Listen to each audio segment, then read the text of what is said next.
All right, ladies, thank you again for joining us for another fabulous Money Monday.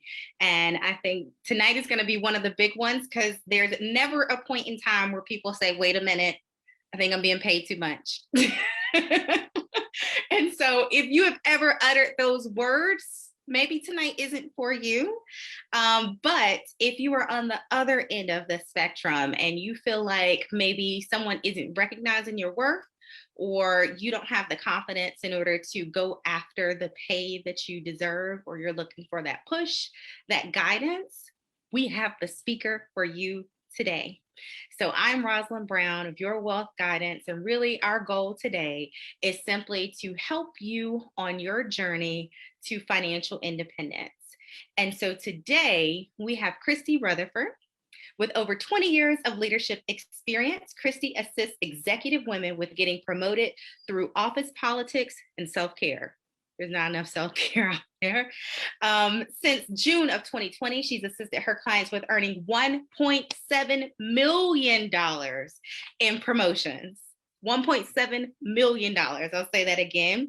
Raises and bonuses. So all that money, I'm quite sure you could find a way to spend a little bit more. A Harvard Business School alumna, Christy is also a certified executive leadership coach from Georgetown University and has been featured in Forbes 3 times. An author, Christy published 5 number 1 best-selling books on Amazon in 8 months. So be sure to look her up on Amazon and get those books as well. Christy is the 13th African-American woman to achieve the rank of commander, lieutenant colonel equivalent in the U.S. Coast Guard's 225 plus year history. That's a doggone shame. Christy's academic portfolio also includes an MBA and a pastry chef diploma. Nothing like diversity to do it all. And so among her many professional accomplishments, her national recognition includes Harvard Business School's 2018 launching New Ventures Pitch Contest, Grand Master Champion, Cambridge Who's Who Among Executives and Professionals, Career Communication STEM Technology All-Star, and the Edward R. Williams Award for Excellence in Diversity. We have a star tonight. And so I want to thank you so much, Christy, for joining us. And please enlighten us with your wisdom. Oh, wait, you're muted. I got all kind of microphones and everything going on around here. So thanks so much, Rosalind, for inviting me to talk to the ladies tonight. So are you going to ask me questions, or do you just want me to dig in? I would love it if you would just ask me some questions, but because I could talk for 40 minutes without a script. But I want to, can you hear me? Yes, I can hear you. I got all kind of people calling me, all kind of calamities going on here. People like to call me when I'm doing something very, very special. So again, Christy Rutherford, and I've assisted women with earning over $1.7 million in raises and bonus since June. Let me stop this right quick. Hold on.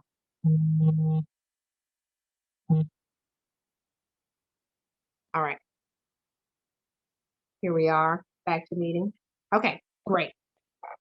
This is what I know for sure. As we're in Women's History Month and we're about to come up on Equal Pay Day on Wednesday. And so I'm on LinkedIn all the time, and I tell women, y'all bet not get on there talking about pay women their value if you've never asked. Don't get on there talking about pay Black women their value if you never asked. Black women don't ask. So the 30% wage gap and the 30% pay gap is in the mouths of Black women who haven't asked. We've doubled 8 women's income since June 2020. All sisters. $1.7 million in raises. All sisters. Somebody call McKinsey and tell them that they're wrong. Because women in the workplace, or the state of women in the workplace said Black women were going to lose the most during this pandemic. So the only way that we're going to lose is if we believe people who say we're going to lose. How are we going to let people who don't even know who we are tell us that we're going to lose? How are you going to let people damn you with data and tell you that you're going to lose and that you should expect to lose? It's like, you're not talking to me. So I'll say this, and then I'll let you ask me a question, Rosalind. The problem that we have is people always underestimate us And we always work ourselves to death to try to prove them wrong, but we never ask. So the very same things that we do to get promoted is the very same things that make us unpromotable. We are exhausted. We're worn out. We're going in circles. We don't have focus. We are burning out. And so, yeah, Jeff and Tommy's like, I can't get them no more work to do. They don't belong at the next level of leadership.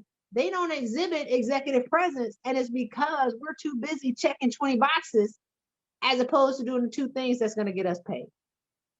So two more things. Black women are busy doing good things, but we're not doing the right things. And how can Black women be the most educated per capita and also the least paid? They're getting all these degrees that ain't equating into money. How can we be the most educated and the least paid? That should tell you getting another degree is not the way to make more money. How do you get more money? Ask.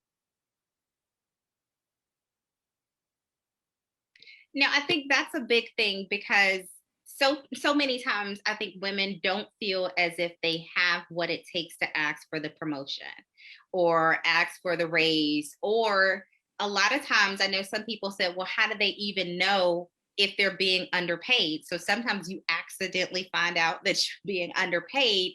What are some of the things they should do as you kind of prepare for that conversation? Because right now in COVID, you may not be having that face-to-face time with your manager. You may not have that kind of review that's sitting out there so you can talk about it. How do you prepare for that meeting? And I was reading something that talked about just having the confidence. And sometimes people are going back to get the degrees to get the confidence and still don't have the confidence to ask for the money. Yeah. So that's a layered question, right? I would say this. You're already operating at 30 to 50% less than you should be paid right now, presently. Because we're not asking. So automatically off the jump, you're operating at 30 to 50% less. How do you prepare for the conversation? Most women aren't having the conversations. So two things. Refresh your resume. I would just say this. Your value in the market isn't an algorithm. It's what have you done? What experience do you have? I actually just had a call at 5:30. I've been on 5 calls today, but where I talked about, I had these women write down their 6 red apples. What are the 6 things that make you great? When you read my resume, that's the same thing that I had to pay somebody to teach me how to do because I wasn't doing it. They were like, wait, you did what? Like, why am I looking at your website and your profile and I don't see nothing about you going to Harvard or Georgetown or, you wrote all these books. That stuff was not, I was hiding all of that. So you say, what do? I'm an executive coach. Now when people say, Christy, what do you do? I'll be like, I'm a Harvard Business School alumna, certified executive coach from Georgetown University. I published 5 #1 best-selling books in 8 months. I'm the 13th African-American woman to da-da-da-da-da. I've been featured in Forbes 3 times. I was not doing that, Rosalind. All that stuff was hidden in the background. They were like, wait, you did what? So I'm out here trying to charge prices, right? I'm out here got a coaching program trying to charge my value and I'm not even showing who I am. Now to show you who I am, people be like this. I already know you expensive. And I'd be like this, I am. So the thing about it is, have you taken inventory of how great you are? We're taught not to be braggadocious. We're taught to be meek and to be humble and not to speak too highly of ourselves. But Becky and Joey out there doing it, they don't have 10% of what you have, but they getting paid more than what you're getting paid. So we're taught and we're programmed to think lesser of ourselves and our accomplishments, no matter how many we got. We're walking around with so much stuff and so much greatness, and we're not even taking credit for it. But we're mad at, Caucasians for being entitled. It's like, why are we mad at that they feel entitled? Why you feel like you don't deserve it? I mean, how does that, just think about the psychology of it. They come thinking that they deserve to make $300,000 to $500,000. We think we deserve 50. Why are we mad at them? Because they feel entitled to make more money. That's crazy. Calling somebody entitled is insane. That means that you don't believe that you are entitled to the exact same things that they can get. And you are. They don't have a barrier to that.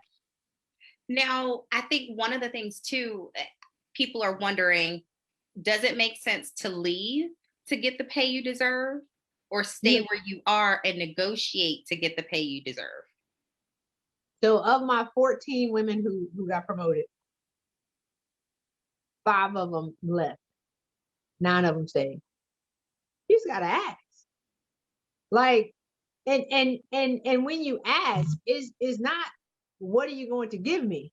It's I assisted this company with not being the biggest loser in this pandemic. Right? I saved the company $30 million.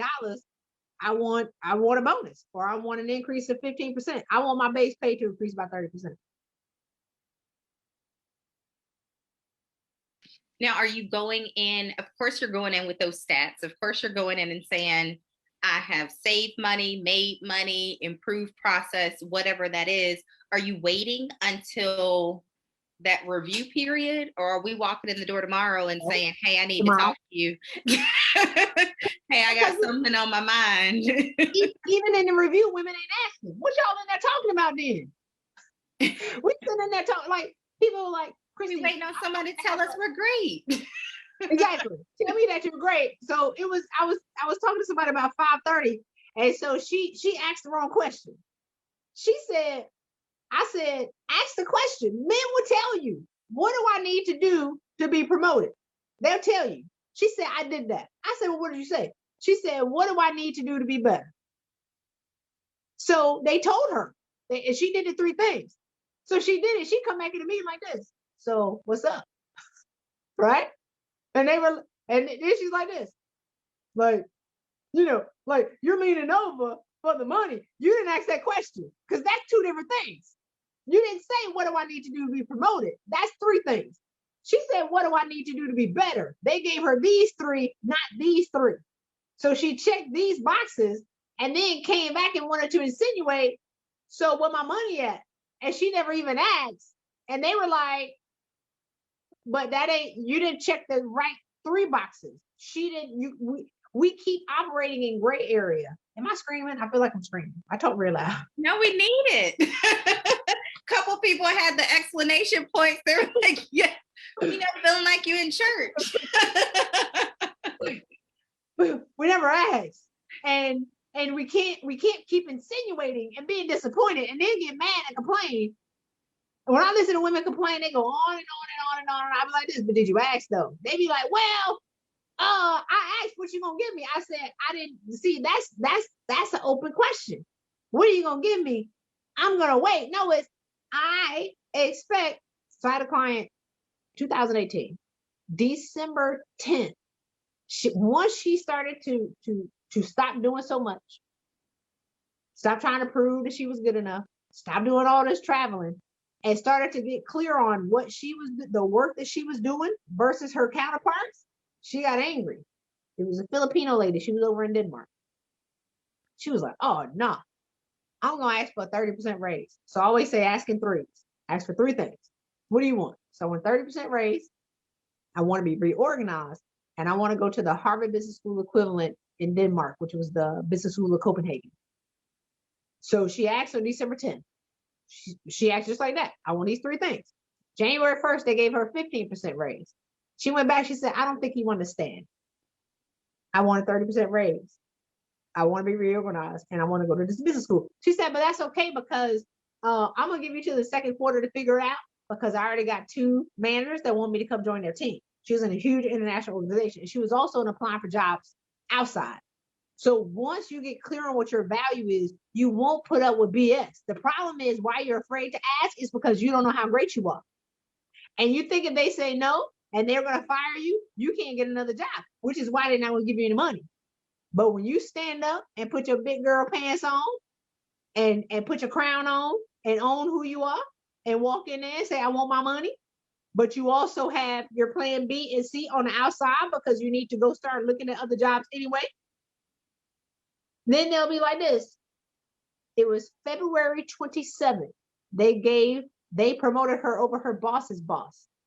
Wow. Same organization. Right? And then she got a 45% raise. And she got that school that she asked for. That was in less than, 2 months? December 10th to February 27th.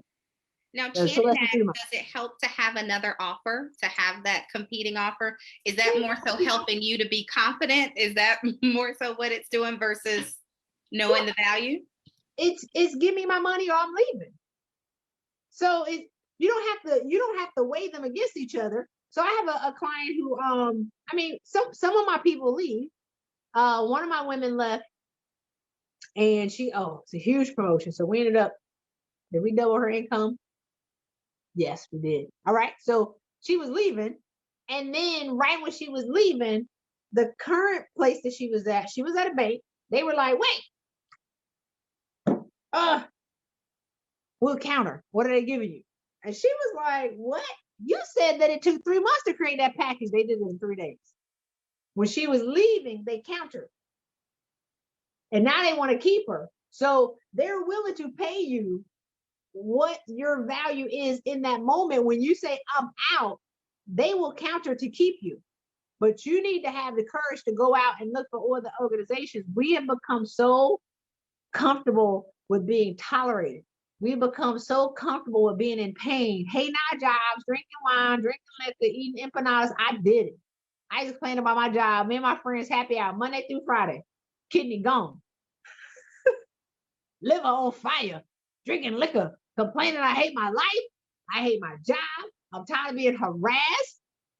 And we just becomes our normalized state. We've normalized the dysfunction of being tolerated and being treated like crap. And we don't go where people celebrate us. So when I finally got a boss that said thank you, I was like, they made me feel funny. I was like, what? You talking to me? I was like this. You mean thank? They're like, have a great weekend. I would turn around. I'd walk out the door. They say, have a great weekend. I'd be like this. Me? Do you mean that? That woman fuzzy made me feel funny. I had been treated like crap for so long that when they treated me nice, it's like being abused. That when you get some nice people, you be like this. Dude, we don't deserve that. We don't deserve it. Go get your money. Stop playing. Now, she said that's hard to implement these concepts within the government system. Do you think there's anything different? Leave the government. Like we had I have a lot of conversations, but with one of my group members on Thursday, where she kept talking about how she she was out of the workforce for 16 years because she had kids, and they won't pay her value. So it's 5 corporate women on the line and 1 government woman, and I'm like, so you're like a gallon size energy. You keep shoving yourself into the shot glass. You got 5 corporate women on this line right now that say they will hire you, and you keep talking about some government. That's a decision. Government equals security, which equals a lifetime of misery. So you can get a small pension to retire on, and then I love the people say I'm gonna get a double pension. Now you're too old to spend the money. How about y'all live now? How about that? Chadwick Boseman died last year. Kobe died last year. Who said working 30 freaking years at a job in drudgery and half dead for no money for a pension? I'll make more money this year than the Coast Guard would have paid me if I lived to be 100. And I resigned with 3.5 years left to retire with a full pension. It makes for a much better story too, Rosalind. Nobody want to hear a retired military officer. You want to hear a Black woman who's a 13th Black woman, blah, blah, blah, who resigned with 3.5 years left to retire with a full pension. Why did I resign? I was crazy. Why did I resign? I was tired. Why did I resign? I was doing too much. I'm outworking everybody. I'm working 3 times as hard as everybody to get the same pay. That's dumb as HELL. I did that. This guy took credit for everything that I did. He kept better track of what I did than I did. I was looking at his performance review. I said, damn, I forgot I did that. He took credit for all my work. We getting paid the same amount of money. He working 35 hours. I'm working 80. I was stupid. That wasn't him. I can't be mad at him. We're caught in this game where we think we have to work 3 times as hard. We're caught in this game where we have to work hard. We have to sacrifice. I got 4 degrees. We got all these things and not having a life and not making time for relationships and not making time to be in the relationship that we're in because we're so caught up in proving people wrong. That's what we're doing. Say I can't do something. I left because I couldn't stop proving people wrong, and they wouldn't stop saying it. People wouldn't stop telling me I would never be anybody, or I would never amount to much, or I would never do this. I couldn't stop proving them wrong. But this is the thing, Rosalind. I was fighting that battle long before I joined the military. This is what Black women do. Somebody told me a long time ago, my teachers would say, you'll never amount to much. I say, watch me, right? You go to college, you won't amount to much. Your family, we got some haters in our family. You'll never make it. You'll fail. A lot of us are first generation. I was the first person in my family to go to college. And some people in my family secretly wanted me to fail. They don't remember that now, but whatever. So I became so accustomed to proving people wrong that by the time I joined my career, it don't matter what the career is, them haters gonna say haters everywhere. You'll never. And I'll be like this, watch me. So now I'm working 80 hours a week. I got 4 degrees. I got more awards that fit on the Rockefeller Christmas tree. And the military people, we wear our resumes on our shirts. So when I walk in the room, the queen has entered the room. Bow down. All right? Like Beyonce say, bow down, bow down, bow down when Christy walks in the room. You can see my greatness displayed on my chest, and I will wear that uniform, and I will just like poke it out just a little bit like this. You see that right there? And they be like, what in the world? And this is what happened. I went from being told, you'll never make it, to who you think you are. They never stopped talking. So I couldn't believe it. That's when I quit. I said, wait. I have worked 80 hours a week for 16 years, trying to prove y'all wrong. I got what you say I couldn't have. I got an award, walls that just decorate the whole wall. And now you say, who do you think you are? I lost the ability to validate myself when I put it in the hands of other people that were never going to do it. It's all kind of hearts going on right now. Everybody's like, I feel it. And I think that's huge. And it's funny because I did something so small not too long ago. I think as Black women, we hear that you can't. And we're so often, especially if you are a woman of a certain means, if you've accomplished a certain thing or two, you are so used to being the only in the room that you feel that weight on your shoulders to kind of represent every Black person, period. Yep. And so you're always available. And I finally started, I turned off my access to my phone, my work email, and those kind of things. And so when you talk about kind of taking your life back, because some of us feel like we have to do everything, and then you look over at, John Doe, and he clocking out at 4:30, strolling in at 10, and you're like, how in the heck? How are they? And he gets promoted. And he gets promoted over you. So this is the thing. This is what I said earlier. The very same thing that you're doing to be promoted is what makes you unpromotable. We tired and crazy. We think we hiding crazy. We ain't hiding crazy. We're not hiding it. Everybody can see it. You running around checking all these boxes, doing all these things. John is doing one thing good, his job. And he ain't even that good at it. But he's building relationships because he's available to have conversations and go out to lunch with Tom and Jeff. He can go to happy hour. He can go to Scotch with Tom and Jeff. He's building a personal relationship. When he walk in their office, they're not talking about work. They talking about golf. They talking about duck hunting. They talking about the game. They talking about whatever. But we're working, doing. We bringing in the potlucks. We decorating the office. We got the strawberry shortcake. I had fresh bread Mondays. I was making waffles on Fridays. I had 90 mentees. I mentored 90 Black officers outside of my office. These mofos called me 11 o'clock at night. I'm at the bar on Friday, get my drink on, because I hate my life. I got to walk out the club to take a call from them. They called me Sunday at 6:30 in the morning because I'm giving them what I didn't have, right? I have 160 people who work for me. And this, I ain't even started doing my job yet, right? So, and I got to do my job. I took a hard job because I want to be promoted. I got to take the hard, challenging jobs because Black women don't get these jobs. And then I earn my seat at the table. So this is the thing about earning your seat at the table. People always talk about earning your seat at the table, but they ain't telling you the fight just begun. Oh, you thought you fight to get to the table? That ain't ish. You got to defend that seat every single day. Nightmare on Elm Street started every morning at 8 o'clock. I said, I'm sitting in the damn room with Freddy Krueger. Adam, this is crazy, right? So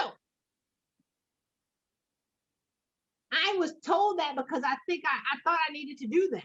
So when I say I resigned with 3.5 years left to retire with the full pension, you don't leave your check on a magic carpet. My secure pension, my good check, all my friends, my whole career, I ran away like Tina Turner ran from Ike in that white suit, baby. I was done. And we're lied to. And I fell apart probably about a year and a half later. And it took me 3.5 years to get my marbles back. So more Black women will die from the stress of what's going on between 20 and 21 than from the pandemic. Because we were on fire long before 2020 rolled around here. We were on fire long before that cop put his foot on George Floyd's neck. We were on fire long before President Trump came in office. We've been on fire for a long time. You're just throwing lighter fluid on a forest fire that's already been burning, and you're blaming the one thing that's present right now. Sister, look. This is the public service announcement from the lady who fell apart and fell down and was crazy in her two left shoes. I didn't think I was ever going to get up. Who got up to say, that's a lie. They lied. We ain't doing all that. Somebody said, Shannon said, born on Monday and die on Friday every week. And I think a lot of us are feeling that same way. Because they talk about, what is it? The stats say most people have a heart attack. What is that? On Monday. Yeah, exactly. Anticipate and that kind of stress of what you're going to walk into. And Abby talked about also being on the diversity plan too, where people are like, oh, great. You're black too. So then they throw you on another committee. I mean, like you said, baking the bread, and they're like, hey, you're in charge of the, what is it, Secret Santa. Oh, you're going to be in charge of the office potluck. Oh, you're going to be in charge of this, and this. And so if people are, so, you know, we've already had our Monday, and after your Monday today, you're like, oh, another week of this BS. So Tuesday is going to be someone's new week. What should their kind of start to be? Because sometimes it's going to be a shock to whoever it is that's managing them or used to seeing them work their fingers to the bone. I know I had a manager, he made a comment. He said, I like to see you on camera so I can see your tired faces. And I was like, what kind of BS is, what kind of leadership is that to say, I want to see you tired and exhausted? So if someone's going to start over tomorrow, what would be their step 1, step 2, step 3? Step 1, meditate 5 minutes 3 times a week to get your mind right. If I don't meditate, somebody will get slapped in the mouth or cussed out. That's one. That's, you know, gotta meditate, baby. So I would say these are the things that have changed my clients' lives the most. The first thing that they all say that made the biggest difference is meditation. Find a guided meditation on YouTube where the lady says, come into your body, feel your fingers and toes. Like, we're so busy and we're thinking about, oh, the chicken wings was delicious. Like, we don't know how to focus, right? We're like this, I think I want to drink. Oh, I think I got some chocolate ice cream in the refrigerator. You need somebody to say, come into your body and inhale and exhale. So you can look at guided meditations for anxiety, guided meditations for inner peace, guided meditations for whatever on YouTube. It's free. 5 minutes 3 times a week. Make that a priority. Work out 3 times a week for 30 minutes, right? You got Tabo on YouTube. If you can't leave your house, go outside and walk in the seas. The weather is changing here in the U.S. I'm on my way back to the Bahamas on Sunday. I went to the Bahamas last March for 2 weeks. I came back March this year talking about, y'all can have that U.S. stuff. And then I was like, oh my God, I'm going to come home and I'm going to enjoy it. I'm like, I'm leaving. I'm flying back out on Sunday talking about my happy space was in the Bahamas. Why would I stay in the U.S. to suffer? So the second thing is work out. But then the third thing is do what makes you happy. We're so accustomed to being miserable that we make our misery everybody else's burdens. that was good. Everybody else is responsible for our misery, right? I gotta write that down. Ooh, that was good. Later on. Make our misery everybody's burden. Somebody put that in the chat, send it to me. I'm a preacher. I be impressed with my stuff. But find out what makes you happy. Because a lot of times, this is the thing, Rosalind, we think that if we make more money, we're going to be happy.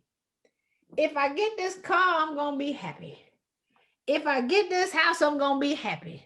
Now you're living in a big house, driving a fancy car, wearing Chanel with a Louis Vuitton belt and a Gucci whatever, and you crazy. Because, and you the VP of blah, blah, blah. The people who have the highest titles are crazy. I don't know what. They crazier. I talk to them all day. I be like this, you crazy. They be like, what? Look, how did you know? Girl, I know. Nobody rises to the top on a magic carpet. Everybody's going through something. So once you chase your joy, money, your currency, money is energy. Money follows your joy. We keep thinking that the title is going to bring us joy. Now you got this money and you're miserable and you're drinking. Go for joy, the money will come. Now, I think that's going to be some of the ladies' fears. And we like comfort. That's one of the reasons it's like, oh, I'm going to get the degree. Degree equals promotion. I'm going to come, show up, hand you my diploma, and you're going to hand me my promotion. And so to get the confidence to say, one, there's plenty of people that have less degrees, less experience, and they're making more and they have more balance. And so as you go through and kind of figure out how to get away from that sense of, I need that safety and security. I can't remember who said that about working for the government and so forth. So working for the government. And I remember I worked for a bank forever. And there was a counterpart of mine who said, I'll never leave here because they have a pension. And I'm like, but I'm leaving and getting 30% more. So if we do the math. Security is a lie. 1. 2, tomorrow's not guaranteed. 3, a degree does not equal a promotion. If I say this 4 times, right? Because either you ain't getting it or they not getting it. And this is the thing, because this is counter to what y'all have heard. So I'm going to say it a different way. I may say it the same way. Black women are doing everything to be promoted, but everything that you're doing is making you unpromotable.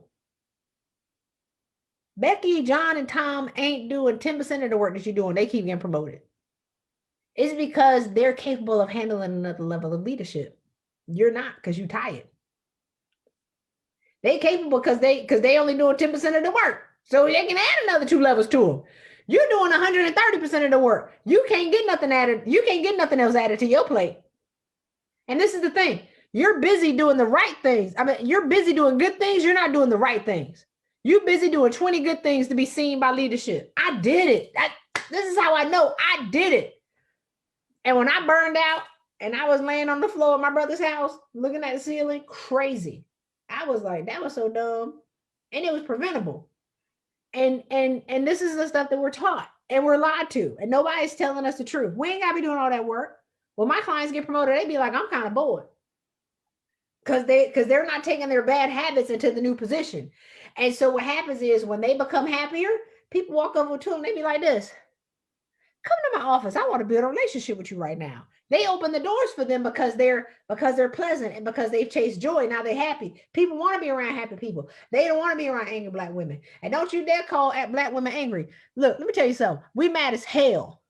Okay? We mad as hell because we out here getting all these degrees and we're working ourselves to death and we're not making no money. So don't call me an angry Black woman. And we walk in the office and they say something. We have our notepad and our pen, be like this. What you just say to me, Jeff? Write this down.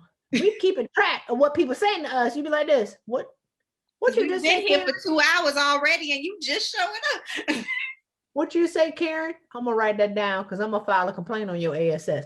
People don't want to be around us because we angry. Chase your joy And then they start inviting you into the rooms. They're not going to ask you to come to lunch right now. They don't like you because you're angry, because you're working hard and you're doing what don't matter.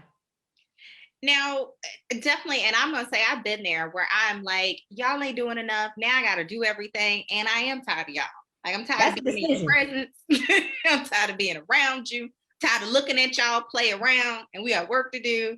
And so if that is your perception, or if that is where you are today, is it possible to change that? I mean, I think if I showed up, especially in that past life, if I showed up and I was like, good morning, how y'all doing? They'd be like, oh, she gonna shoot this place up.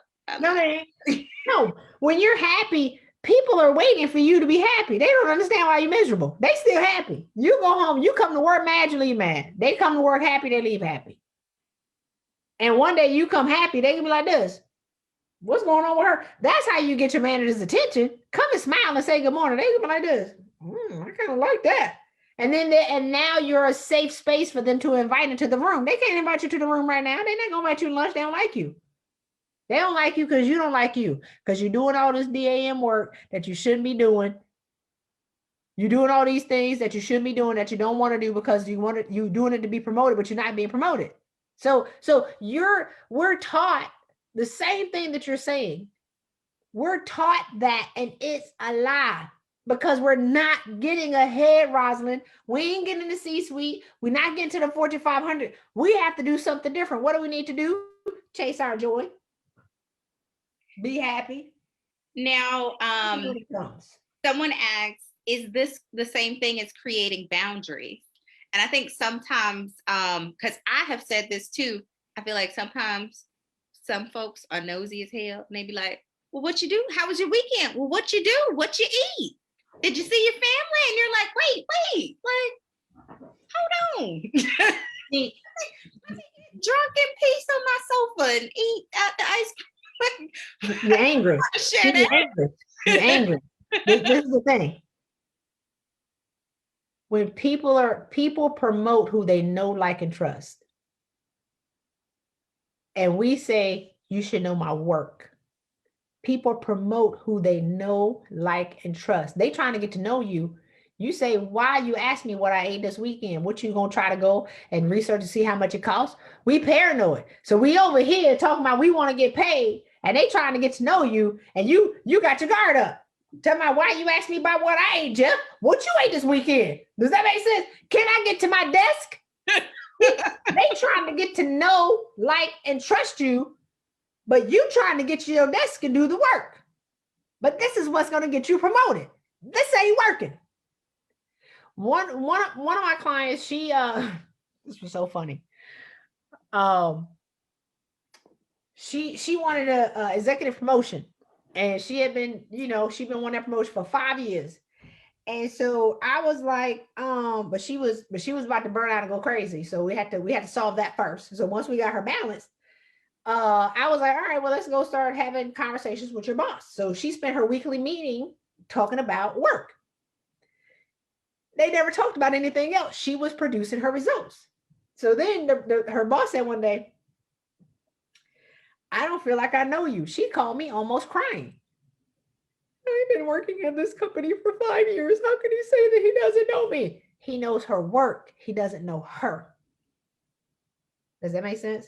So when I said use that time, he already knows your work. Y'all in 100 meetings all day, every day together. When you go into that office, use that time to talk about your kids, to talk about your families, to talk about where you're from. Ask him, hey, what's some, who are the mentors that you have? What's a really interesting book, leaders or readers? What's a really interesting book that you've read?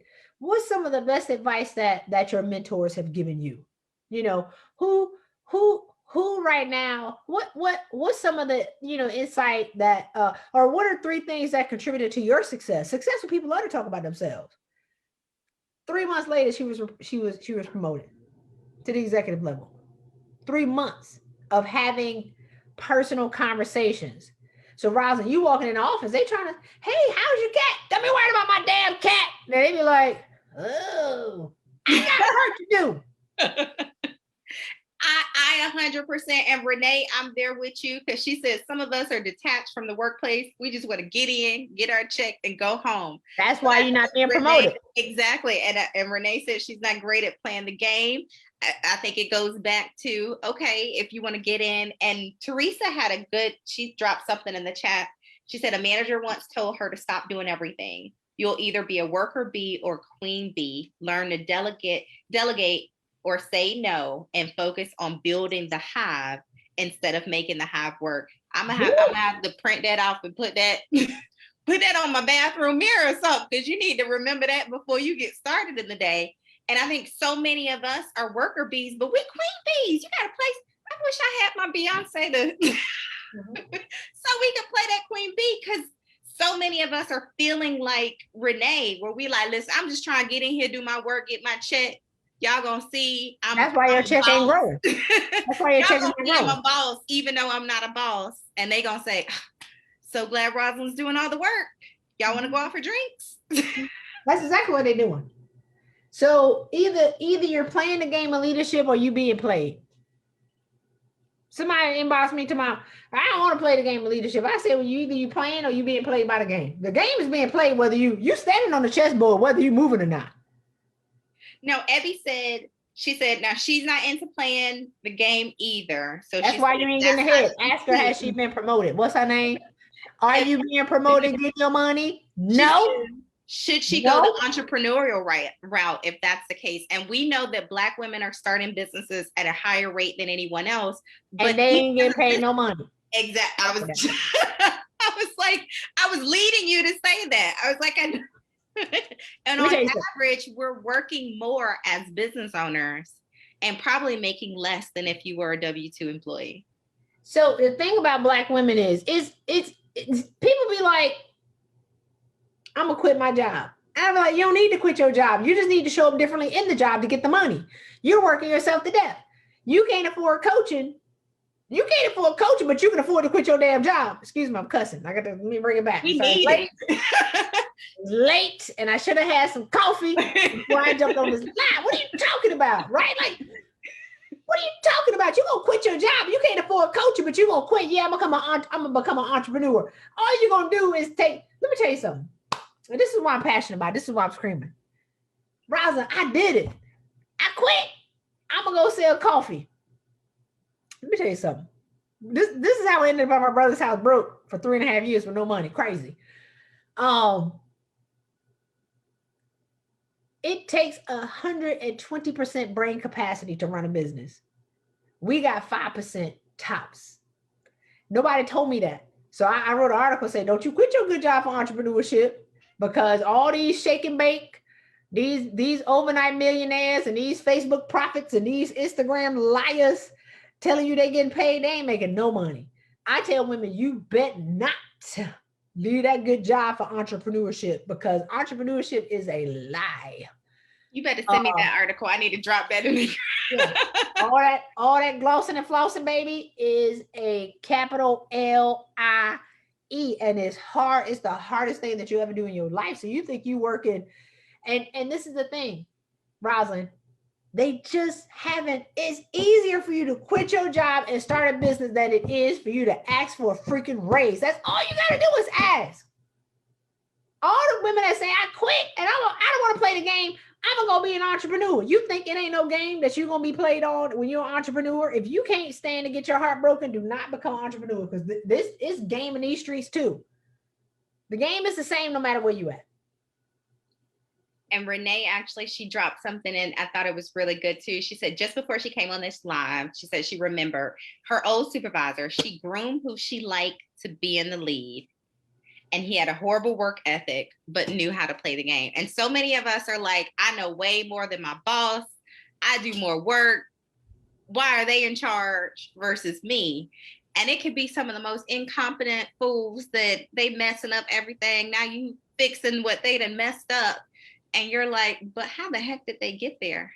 Behind every white man in a job is 3 Black women making sure he don't look like a fool. Tweet that. Jesus, I gotta put that in. Working hard to make sure he ain't found out. And I think that's the thing too, because we are so focused, and that's the beauty of a Black woman. We are so focused of being hardworking, putting our everything into whatever we do, because we feel like all of that is a reflection of us. So if every single email doesn't get answered, if every single task on the list, I am a list person, and I love a check mark beside something on my list, and I'm up at 10, 11 o'clock at night sending this, and that. And we feel like that is truly a reflection on us, less so than if I said, I can't really do dinner because I have X, Y, and Z.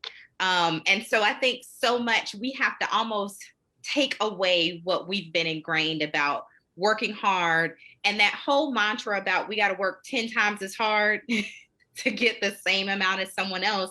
I think that has been so ingrained in us about what that 10 times as hard actually even means. Yeah. It's I don't know why I'm raising my hand, girl. I was trying to check what was in the chat box.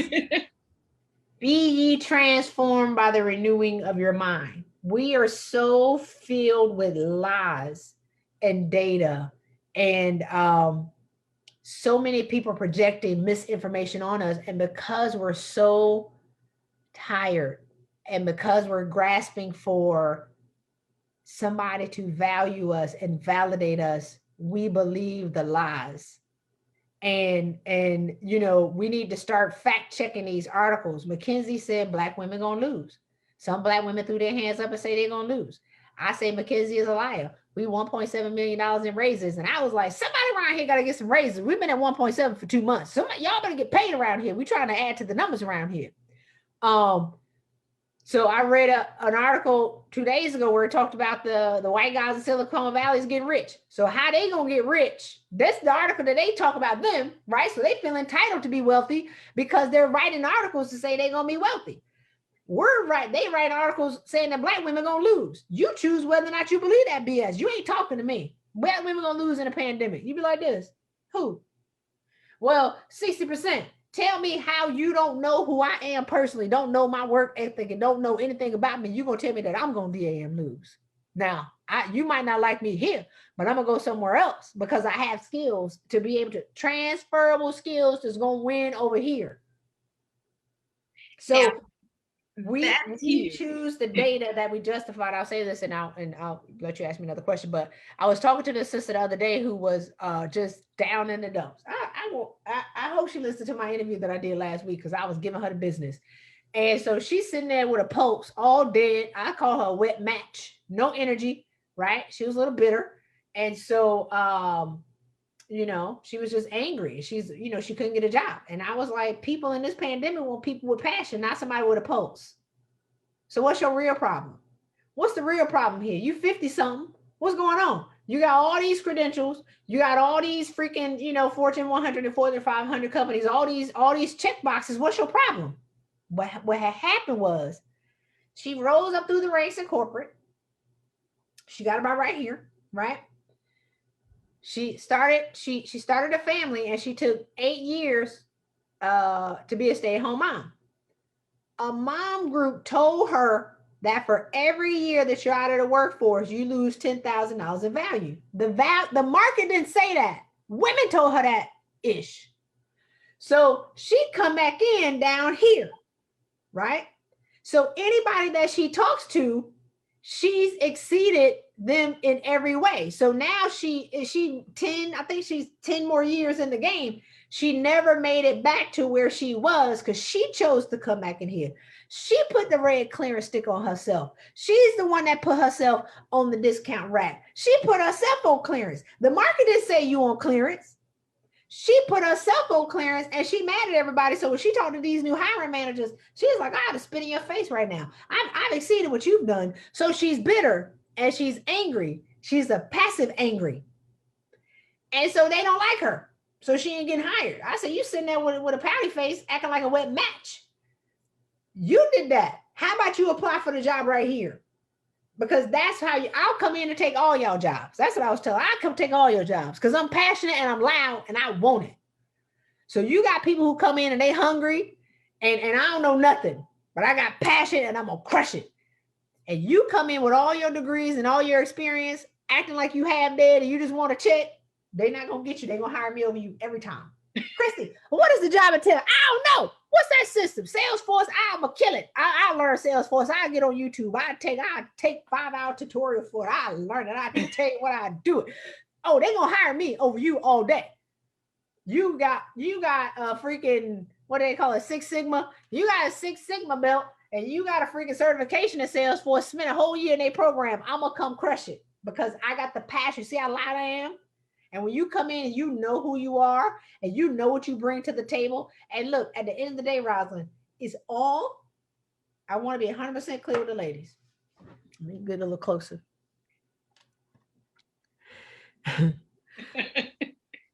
Ladies, with my ear so I can hear you. Ladies, it's all rooted in you being happy. Pow.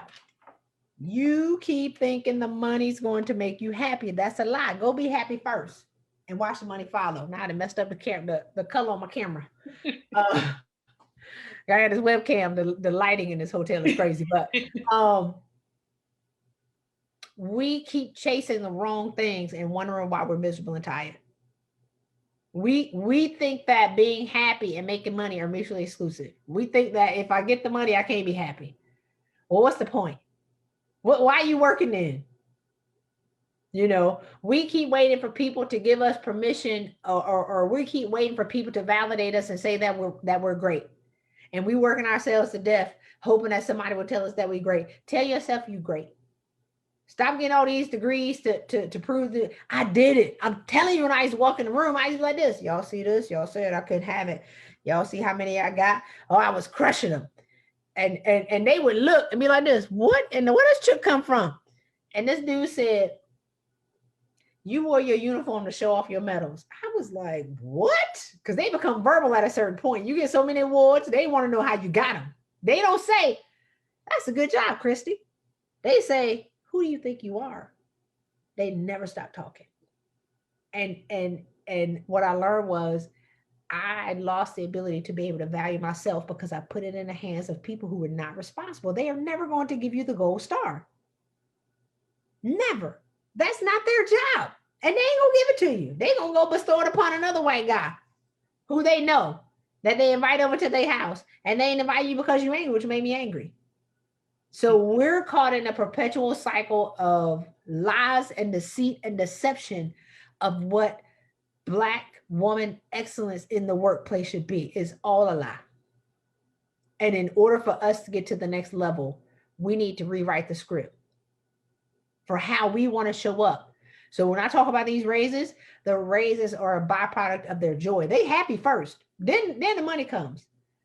They get their husbands back first. They're able to be present with their kids first, then the money comes. What's the point of getting the money and your husband halfway at the house? What's the point of getting the money and your kids, you're not even available to your kids. You're like an electric fence because you come home so stressed out. You can't even manage the energy that they bring you. Once they get happy and they get their households in order, then the money comes. Now, I love that. Now, Claudette talks a little bit about she was told that she was going to get a raise. And I think so many of us have been in that situation. Somebody was told they were going to get a raise. They were going to get another position. And then they tried to renege on it. So it looks like, and Claudette, correct me if I'm wrong, they gave you the promotion, but not the money. And so she then had to go to, okay, so she says yes. So they basically, they gave her more work. No more money. You took it. No, you took more work. They didn't give you nothing. You took it. You didn't leave. You didn't pull their trunk card. That's the thing. You stayed. You let them. See, and so she said she went to HR, and I think sometimes we assume that HR is going to take care of us. Like HR is, you know, almost like the principal, or they're the parent. They're the person that's supposed to like step in and say, all right, we're going to fix it and make them treat you fairly, because we're looking to be treated fair versus playing the game. And so she says she did that and that got her the money, but does that necessarily always work? Y'all, we are queens walking around acting like peasants. The queen makes it happen. The peasant's waiting for it to happen. The peasant wait to get their ration of rice. The queen gives away the rice. A queen mistreated and her queen won't manage it. She won't take that. She'll leave. We stay. They didn't do that to you. You let them do it. Because we're loyal to dysfunction. We're loyal to pain. We're loyal to people who mistrust us. And look, this started long before you got in the workforce. This started in your family. We've been told we was going to get something, didn't get it. We told we were going to get something, they ain't had the money. It's the same script. We're told by our parents we're going to get a Cabbage Patch doll, and then we ain't got no Cabbage Patch doll.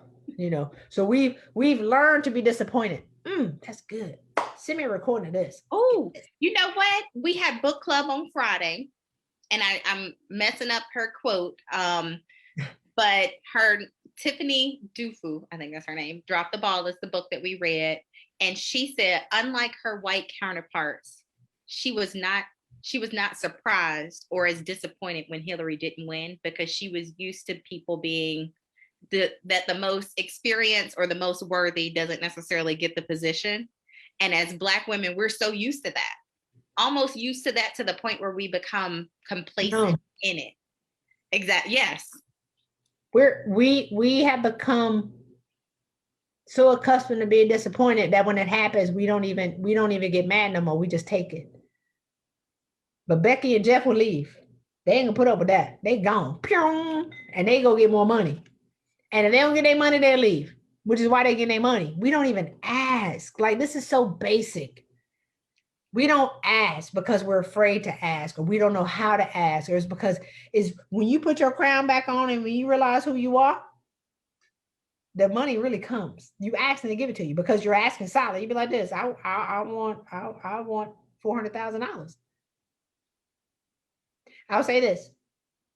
So I had this client I was working with, and she was getting a new job, and they said, and she gone through all the interviews, right? It was 5, 6, they loved her. They was like, what do we need to do to get you? She said, my total comp requirement is $400,000. She's 35. They were like this. Okay, we're going to get back with you. They called her back and they were like, look, all right. So the only job that we had available was the manager job. And the manager, the pay is $150. We can't imagine you coming into that level. We're so embarrassed. So give us 2 weeks because she's been courted by everybody, like, because she's free, still didn't know her value at the time, right? Like, I'm like, how, you keep 5, 6 job offers in your inbox. You know that's not normal, right? Like, she didn't know that's not normal. And these are like Fortune 500 companies. These ain't no scrub jobs. But because she's accustomed to being disappointed, she didn't know that it's not normal to be courted by 6 companies at the same time. So this one company said, give us 2 weeks. We have to go to committee to change. They had to re-rack the whole organizational structure. Directors are the ones who make 400. Managers make 150. The manager is the job that was open. They had to change the whole job and re-rack the whole system to give her what she asked for.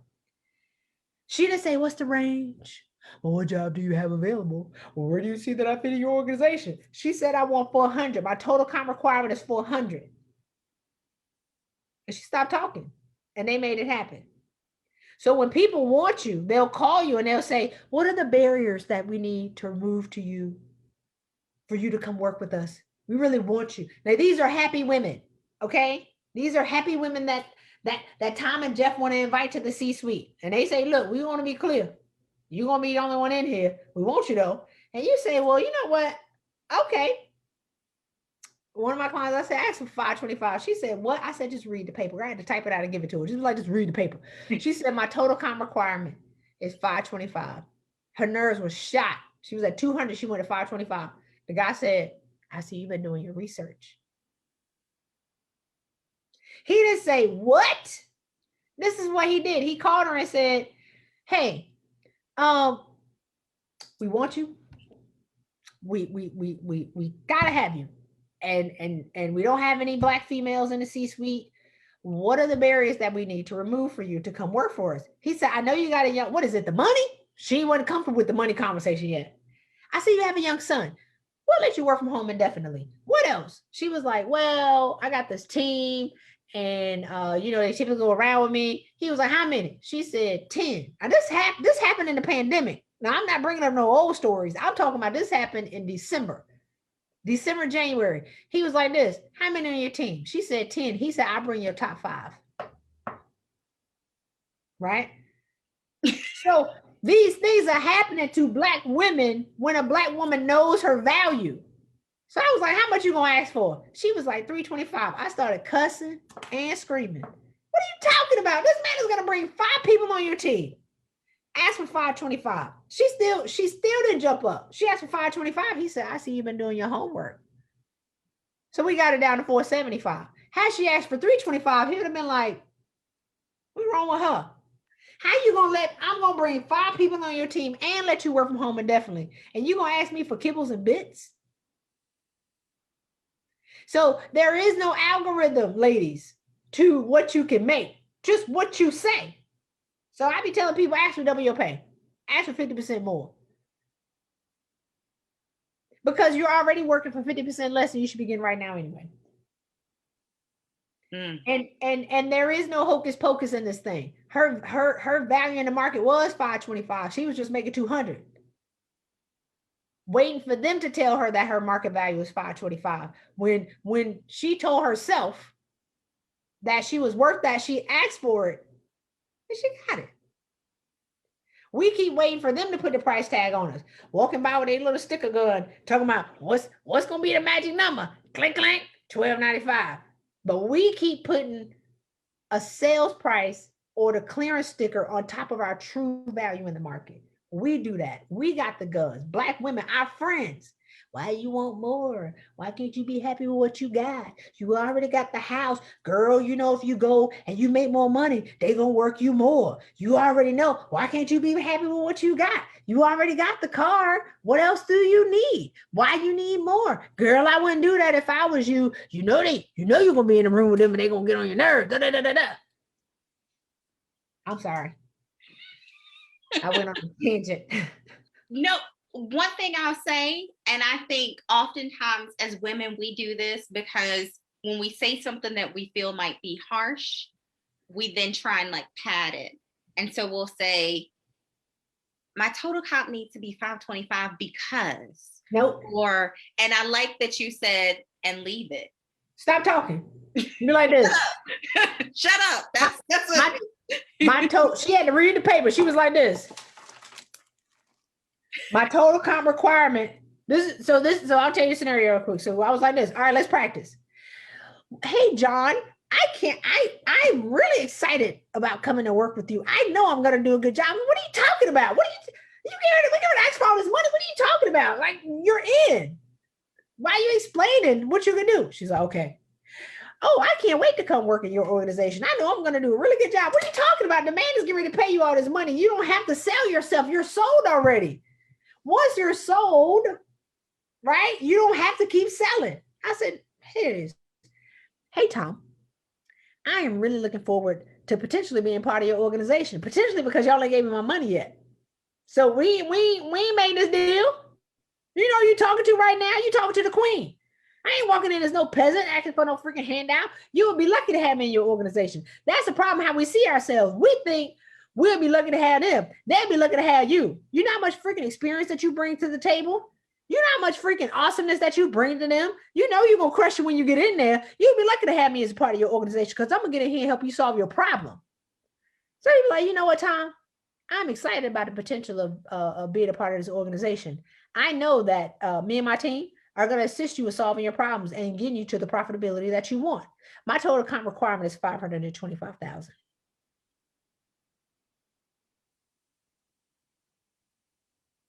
And you got to know that's not an awkward silence.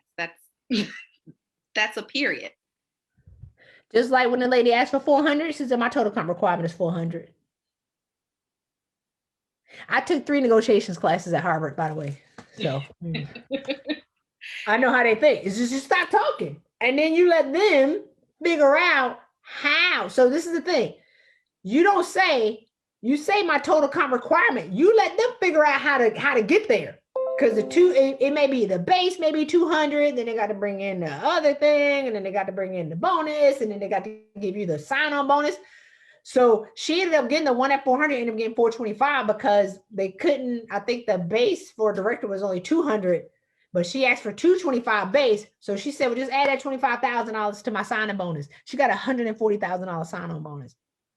That happened last month, sister.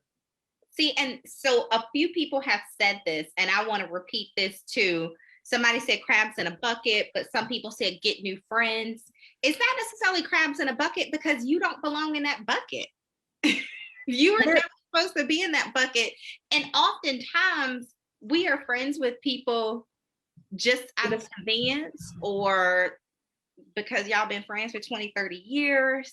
They're not visionaries. They're not seeing it. And sometimes, I mean, I definitely need it. Sometimes somebody to say, girl, you can do that. Or why you didn't try that or something like that. And so you may need to part ways with the same way that comfortable government job, that comfortable friendship because y'all went to elementary school together. Maybe that's not going to be the partnership to help you too, because we might all need to be pushed on any given day to remember your value, to remember what matters, to remind you to chase your joy. And so a few people talked about just simply those friendships that you have, because I know people will be like, you don't need that big old house. Do you need that? Or especially for the ladies in this group, as we talk about early retirement or working more towards financial independence, I told somebody yesterday, as a matter of fact, and they said, when do you think you retire? I said, well, it's possible within a couple years, but depending on how I'm feeling, I might go a little bit longer. And they said, well, what would you do? How boring is your life that you can't find things to do? That ain't your friend. How boring is your life if you couldn't find something to do, if you didn't have to go to work? And it was just like, immediately I looked and I kind of had that, you're sad. but really and truly, we have friends that feel they are not visionaries. They can't see it. They can't see past the, I'm working 9 to 5. I'm gonna get this check. I'm gonna come home. I'm gonna yell at my kids because I'm mad at my boss. Drink some wine, eat some ice cream, wake up and be passive aggressive from 9 to 5. Come back home, yell at the kids, and do it all over again. TD Jake says something like, don't let your friends anchor you down to a life that you don't want to live so they can have fellowship and you can have failure. That's good, right? So I only talk to visionaries. 95% of my circle changed. I cried for probably 3 years. Hey, my friend, you know, you can't tell me what I can't do right now. So when I was talking to one of my ladies about the 200 to 525, I was like, man, I sent her a screenshot of my text, or I'm sorry, a screenshot of a text from my coach who was harassing me on why I'm not making $333,000 a month. So I got somebody in my ear. So it's easy for me to tell her to go to 525 a year if I got somebody pinging on me to make 333 a month. And I'm like this, why are you harassing me? So you have to have, so last year I had 8 coaches. This year, I have 4. So I've had, since it's March, so I've had 8 to 10 coaching sessions by 4 different people since January 1st. So I need people to get me out of my own way, to tell me like, what do you mean you're only going to do this? So I have people who experts, because I don't just do with people in their opinions. You can't give me free advice. I don't seek free advice. I pay experts. So if I can get out of my own way, then I can teach other people to get out of their own way. And this is the thing. A lot of people don't want to see you do better than them. But I only talk to people who push me to be greater, but there has to be an exchange, Rosalind. I'm not talking to people who at 60%. So we're all at about 90. And I got 1% as my gift, and you got 1% as your gift. You give me your 1%, I'm gonna give you my 1%. Is not a burden for me to be your friend. One of my friends came down to visit me in the Bahamas. I think it was in December. And so he ended up, I asked him about doing a 3-day event. He stood up and gave me a train. He started getting real loud too, and like projected his iPad screen onto the TV. Oh, I recorded it. I was like, oh my God, this is training. And when he got done, probably about an hour, he was like, I just gave you a $10,000 training. I was like this. I know. I have my notebook. I got my note right there. I recorded it. I was like, I'm gonna need this because I'm gonna create this. But then, when we talked, I set him up with stuff. Or we were talking last week. I was like, dude, how your prices? What are you talking about? You need to double your prices immediately. You don't need to be talking to people right now. You need to put this price on this program. You need to double this price over here. So we're giving our gift. Does that make sense? It's 1%. You can't be my friend if you need 40% of my energy and my time. I don't have it because this is the thing. We who are destiny minded, it's hard enough to try to become and be all you were meant to be in life, to be able to serve who you're meant to serve. I just don't have dumb ASS conversations. One of my friends, he's been blowing me up for a couple of weeks. He'd be like, Christy, oh, what you doing? I'm like, why the hell are you on my phone? What are you talking about? Like, he ain't nothing to talking about. I was like, I can't talk. I don't answer the phone because he just wants to talk about nothing. And I don't have time for that. Let's if we ain't talking about getting money, if we're not talking about being greater, and the thing about getting money is not about the money, Rosalind, but I want my money. But I need the money because I need to build a school in my hometown, because the only way I can guarantee that my family makes it out of that small southern town is I need to own the education system. And then I want to build a community center to be able to catch the other knuckleheads that graduated. My family's huge. It's just so the community gets the benefit with my grandfather's name on it, right? And so to teach coding and how to build apps and how to build robots and how to trade Forex, and then a couple of things like wealth principles and stuff like that. And then I want to duplicate that model throughout the state of South Carolina in economically depressed areas, i.e. small black towns in South Carolina, North Carolina, and Georgia. So I need to be able to own my value and ask for my money because I got schools to build. So it's not just about driving an Aston Martin DB11, which I will. It's not about having the 65th penthouse floor, apartment in New York, which I will. It's about, I need to build these schools. So we think that in order to serve, we have to play meek and just serve people and give away our value for free. How much greater can you be for the world if you give yourself permission to be wealthy? If Oprah can be worth $3 billion, everybody on this line can be worth $3 billion. If Kanye can be worth $5 billion or whatever his valuation just came out, we all can be valued at that if we simply gave ourselves permission to do it. And if we chose to be what Price Pritchard talked about in You Square, he said, become a center of distribution. Can God trust you to flow money through you to serve other people? So money is not just about what you're going to get by it when you get it, but what you're going to do. Can you be trusted to be a center of distribution? Can you be trusted that, all right, God, give me $3 billion because I need to build these schools. I need to do hurricane response. I need to be able to, to do this. Use me as a center of distribution. That's how I ask. Well, I'm gonna need my money because I got schools to build. We behind. So it's not just give me some money so I can go flossing. It's I need this money so I can go serve on a greater scale. So that's how you give yourselves permission to ask money. And we're so taught and programmed to be sold the dream to want a beach house, but we won't even give ourselves permission to earn more money. So you'll never get it. We're so conflicted in what we say and what we do. Now, I want to get into the coaching part because so many of us, we've gotten 1,000 degrees. Folks like, oh my God, Biden got to give me this money so I can cut my student loan balance in half or whatever it might be. But when we talk about coaching, how do you vet? Because if you're on Instagram, on Clubhouse, on Facebook, there's a whole bunch of people, you'd be like, that ain't even true. Like, they live next to my grandma's house in the project, or whatever it might be.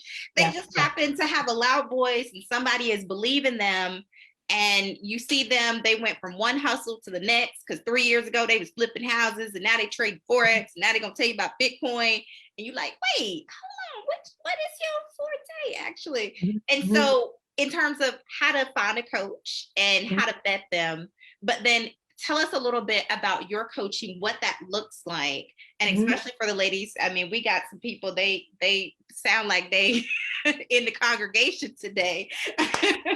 So if they're like, yes, feed me, I want to be a part of this, what do they need to do? What are those next steps? But regardless of, you know, if they're getting their coach wherever it is, I mean, sometimes free advice is decent. Take it, do what you can with it, but it ain't always the best.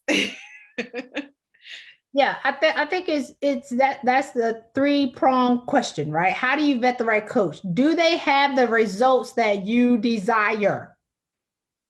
Period. By their fruits you shall know them. So I typically watch people at this level, because I invest my coaches right now, they cost $25,000. I would just be like this. How much? Girl, I be twitching. How much? How much? How much you how much you gonna charge? Oh Lord, how much? Some of that on this. Girl. I ain't got. All right, fine. So typically right now I watch people that I want to coach, that I want to coach me. And then when I see them, I be like this, I like them.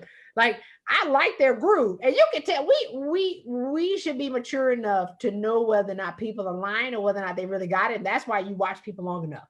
So one of my coaches that I had working with, I watched her probably about 6 to 8 months. And then I was like, I wonder if she'll trade her time for my money. That's my question. I be like this. So, because a lot of coaches don't work with other people. People be like, Christy, you know, what are your prices?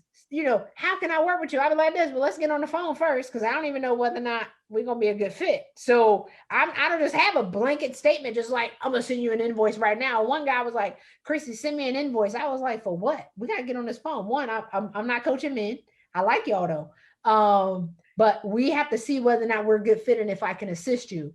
So if you get on the phone with people who there are people who work for money, and then there are people who work for purpose, right? So one, do they have the results that you want? This lady inboxed me today, was like, hey, Christy, and I know her. She was like, I can help you get on Fox and, you know, ABC News. And I'm thinking to myself, I ain't never seen you on Fox and ABC News. So I ain't even gonna respond to that. I like you though, girl. It ain't personal, but you can't sell me what you have not done. That's one. Two, when you're on the phone with people, and when I found my first coach, and he saw who I was, right? But he saw who I should be. And the gap frustrated him, and it was easy for him to take me from where I was. He was like, what are you talking about? Like, why are you writing all these free ebooks? Or I was writing an ebook trying to get some clients. Like, why are you writing all these books? Why are you on Facebook Live talking for freaking, 30 minutes all the time? You're not making no money. It's because he said, why would anybody pay you that you're giving it all away for free? So he could see where I should be and where I was. It almost frustrated him in the middle, because he said, that's easy. Like, this is a no-brainer. What are you talking about? So you have how you see yourself. Like, when I tell people you should be at 400, when they make it like 125, I be like, girl, your value's 400. You should have somebody that sees you here and and they should tell you how to get there. Now, if you say I'm at 125 and I want to go to 135 and they say I can show you how, you should not be driving the freaking train. You should have somebody who has the skills to drive the train at a higher level. That's two. And I think the last thing is, it's so many people who have money don't talk about how much money they got. They don't. All this capping, people call it capping. I don't know. I'll be like, what's capping? But all the kids. all this. People who have money don't talk about how much money they have. And we should be mature enough to know, and I think ask a lot of questions and watch testimonials. I saw a guy who was like, I can help you get on the TEDx stage. And so I checked out one of my clients called me and said, Christy, I want to do TEDx and check this guy out. I was like this. I was like, nope, he charged $2,500. One, he ain't never been on the TEDx stage. That's one. Two, the testimonials that he had were of the same three people, and they never said he got them on the stage. They just said he helped me increase my confidence when I applied. But Joey is charging $2,500 to teach you how to get on the TEDx stage that he ain't never been on, and he ain't never put nobody else on, was charging $2,500, and she was going to do it. I was like, did you read this? What are you talking about? So by your fruits, you shall know them. And one of my coaches asked me about how, the raises, I ain't never added up. Like, I was like, I don't know. So this is the same thing of us not understanding how to be able to talk about ourselves. I was like, I don't know. I added up. I said, oh Lord, we have 1.7 since June. And I ain't even go back in the day. This is my boy right here. I tell you, I call my boy. He be calling the girl and be talking about nothing. That's right. That's him right there. See how I talked him up? I ain't answer my phone. Get off my phone. What you want? He don't want nothing. But that's the thing. It's like, by their fruits, you shall know them. You can talk to any of my clients. They'll show you they all look different. Can I do a share screen right quick? Let me show you. Yes. Let me make sure you can. Yep, there you go. All right, let me show y'all what freedom looks like. Oh, yes. All right. And really, that's where we're trying to go. And freedom looks different for different people. But when you're chasing happiness, you can see what that freedom looks like. Like some people saying freedom, I just want to work from home one day a week. But you're probably not dreaming that big because you can't see further. And I think that's one of the things when we talk about like that block of, I'm just going to settle for the fact that my boss lets me work from home every other Friday.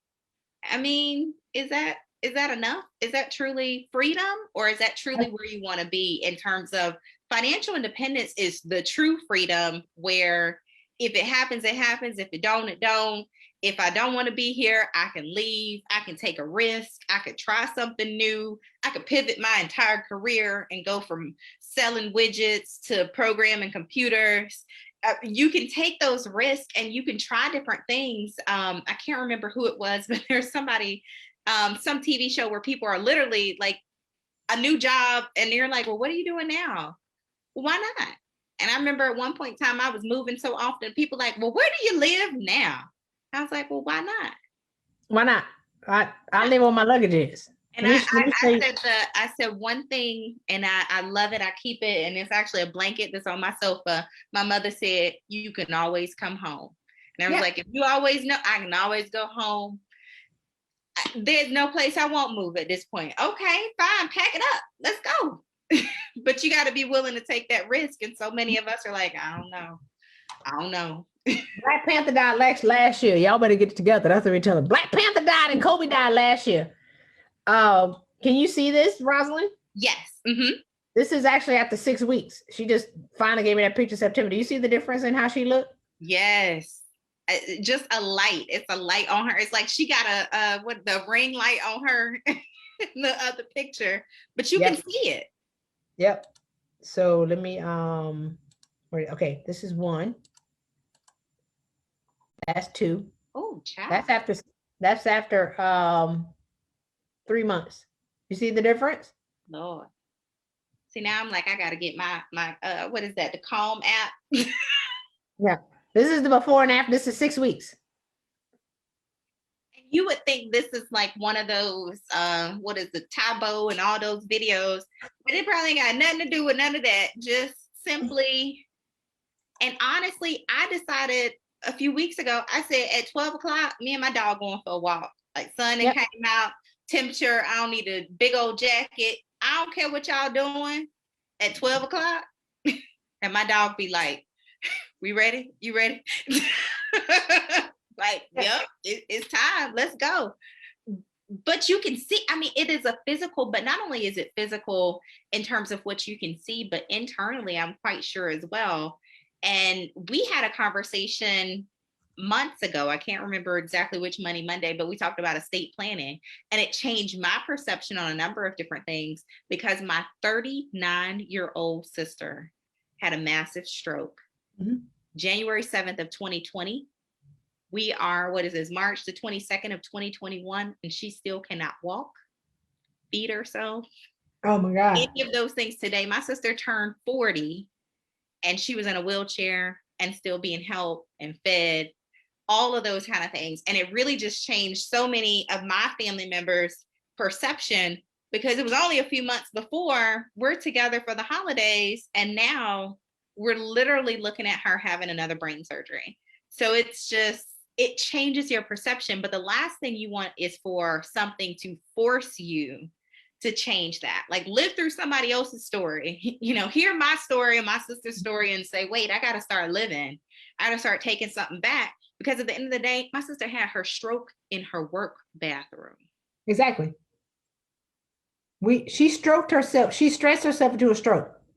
In her work bathroom. Like, I want you to think about that 10 more times. Like, you stressed, you pissed off, these folks then got on your last 2 nerves, and you go to the restroom to have a moment to cuss them out in your head. And think about it. Like, my sister was on the floor and found in her work restroom. Like, that's not the life that any of us should be living. But at the end of the day, so many of us are so close to it. And we still ain't get where we want to be. I did. Like, I think I'm so sorry to hear about your sister, because that's so, people either change through inspiration or desperation. Right. And I was talking to a lady in banking who lives in a different country the other day.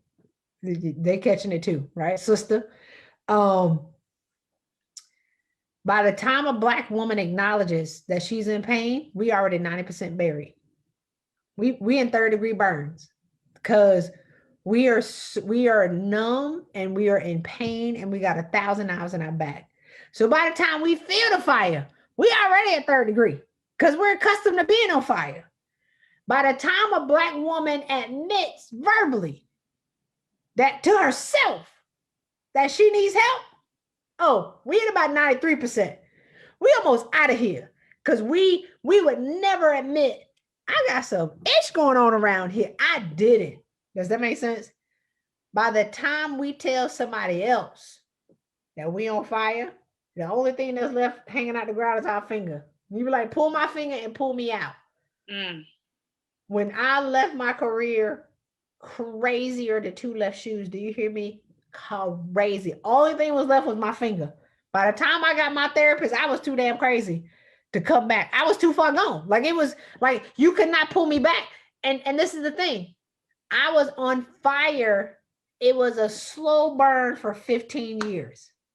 So even though it's not an acute pain, my soul slowly died with every fire, with every person who told me I couldn't do it, with every person who got cussed, O-U-T, for saying I was a military officer, say something to me. They wrote memos on how crazy I was. Let's be clear. And I was so angry, and I had become so different from the person that God created. How can God bless me when I was not who he created? I was the carnage of what life left of me. God didn't create all that dragon, that mean lady. God created a unicorn riding free spirit who likes to go hang out on the beach. He didn't create a military officer who cuss you out, call you 45 different BITCHs before you can blink your eyelids 3 times. He didn't create the person who was stressed out, but I served, right? But I was giving, but I was in the community. I was feeding the homeless for Thanksgiving. I'm mentoring all these junior officers. So I'm doing all these things to polish my misery. I'm going to the beach. Be like this. Can you mentor me? Nope. You want to do coaching? Yes, girl. Yes. I have time. I checked the boxes already. When are we going to say that we've served and that we're good? We've checked those boxes. You ain't got to keep serving and doing stuff that you don't want to do begrudgingly. I ain't doing that no more. Do you want to mentor me, Christy? I'll be like this. No. Nope. I love it. That word, we'll say a whole bunch of other things, but no, I cuss you out. I might even cuss your mom out, but to say no, I teach people how to say no. Black women don't know how to say no. We like, I And can we do that, I miserable. can do that, I can do that too. I can, no. Mm. Mm. Say no. And people count on you not saying no. When you say no, we are programmed at early childhood to be people pleasers. I'm watching my niece right now, and I'm talking to my brother. I'm like, y'all are programming this baby to be a people pleaser. She got that little kitchen set. She love to cook. She love to cook, and we got this is good. So she's cooking her plastic toys to come and make to get compliments. I say, you teaching this baby to be a people pleaser with her little baby doll on her hip, and she washing the dishes, and she love to cook. I want to take all this and throw this ish in the trash can right now. And this is so I was there last weekend, and somebody bought her a sink set with dishes. I said, why? Oh, the baby is 3. Why she got a dish set to wash dishes? So I said, the baby don't wash dishes. The baby builds robots. She said, I don't build robots. I wash dishes. That's what she said. I said, what? I said, the baby don't wash dishes. The baby build robots. She got right in my face. She said, I don't build robots. I wash dishes. She was screaming. I told her mom, I said, this conversation is upsetting me. Right? We are programmed at a very, very young age, ladies, to be people pleasers, to share, to serve, to give. This started long before you got in the workplace. So as a part of the work that I do, what you talked about earlier, Rosalind, is I have to go back and figure out who planted that seed, right? Where did the seed come from? I'm a root cause analysis person. In the Coast Guard, I did oil spills. So while the oil is washing up on the beach and everybody going to get the tar off the beach, and then the people got, trying to get the ducks, and then you got the people with the oil in the water, we trying to go figure out where the oil is coming from, because when we stop it, then we can manage all this other stuff. So the ducks that's getting the oil on them, that's your marriage and your relationships in shambles, right? The oil that's washing up on the beach, that's you being at work. The oil that's in the water, that was your early part of your career. I go all the way back and be like this. Where did it come from? Who said it? And a lot of times it can be, I'm working with a lot of first gen immigrants where their parents were super, super strict and had very, exacting standards. They traumatized, do you hear me, on what some of the things that their parents said to them, and the expectation to be perfect, to be an engineer, to be a doctor, or to be a lawyer. So here they are, having these great professions, but they miserable because the dad says something that was very, condescending and talked down to them. Or the mom was an alcoholic. So, they had to tiptoe and learn how to disappear in the room. If the mama come in the room acting crazy, then they learn how to vanish. So now when you're in conflict in your office, when somebody says something, you disappear. So that's what I do. I go back to figure out what's the loop that you're caught in. How are you showing up? How are you in your way? Why don't you see how great you are? And it all starts long before we got to work. And that's how the women change so fast, because all you're going to do is see who you're incapable of seeing in this moment. That's all I do. You're going to see the lady who's worth 525. And this is the thing, and I'll stop talking. This is because I've got more men promoted than I've got women promoted. I've been in the game for 20 years. This is what I did in the Coast Guard. The people that I mentored, this is what I do, right? And to figure out later on, this is a marketable skill. Girl, I'm selling everything. Like, and I was like, I think I'm gonna do some coaching. They were like, my friends were like, duh, that's what you do. So this is the difference between men and the women. So you remember when Superman, Christopher Reeves, went and got that piece of coal and he squeezed it in his hands, and then he opened it up and it was this huge diamond that he went and put it in a ring, gave it to Lois Lane, right? Men are pieces of coal that just need to be squeezed just a little bit more to reveal themselves as a diamond. They all need some polishing. They got to be squeezed, girl. I squeeze them. Women are already diamonds. But because we're taught to be people pleasers, and because we don't want to shine, and because our shine starts to affect other people, because our shine starts to make fault, stir the minds of small-minded people, you be like, you don't like my shine? Let me put some coal dust on me. You like me now?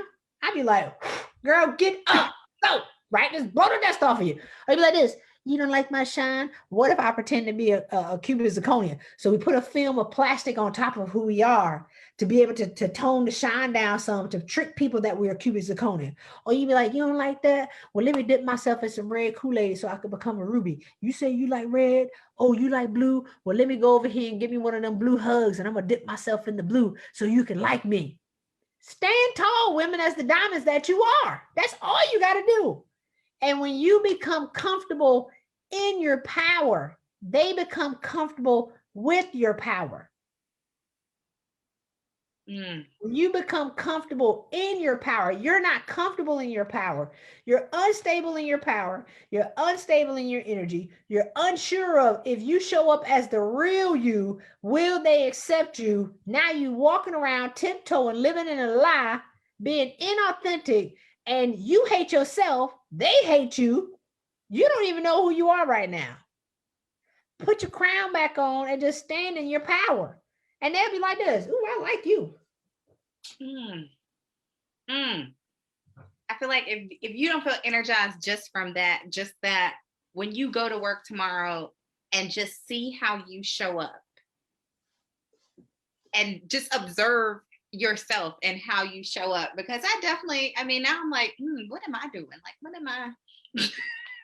Yeah.